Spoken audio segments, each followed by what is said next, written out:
violence between inmates and involving guards. Reports of abuse, neglect, and corruption among staff have been frequent. The treatment of inmates with mental health issues has been a particular concern, with critics arguing that the facility is ill-equipped to handle such cases appropriately.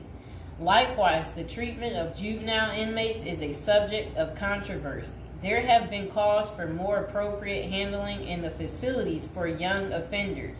Numerous lawsuits and human rights investigations have targeted the conditions at Rikers Island, often focusing on issues like solitary confinement, the use of force by guards, and the prolonged detention of inmates awaiting trial.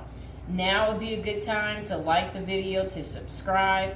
And are you guys enjoying the prison series? Do you like hearing about all the different prisons, learning with me together? If so, go ahead and comment below. So, when visiting Rikers, journalists and prison reforms discovered temporary holding cells described as covered with rotten food, urine, and feces and blood. Inmates were using plastic sheets for blankets and cardboard boxes for beds. Maggots crawled over everything. Up to 26 men were crowded into a single cell where they used plastic bags as toilets.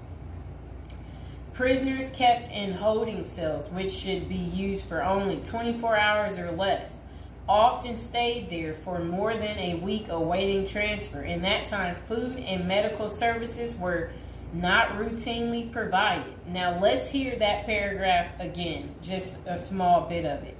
So, this was what journalists had noticed when visiting Rikers Island. The prison reformers discovered temporary holding cells described as covered with rotten food, urine, feces, and blood. Inmates were using plastic sheets for blankets and cardboard boxes for beds.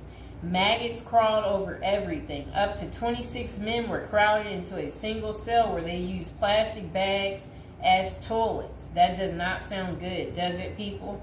It's disgusting.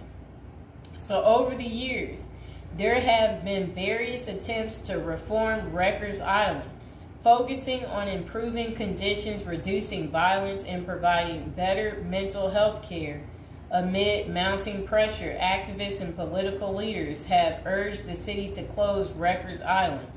In 2019, the New York City Council voted to close the jail completely by 2026, intending to replace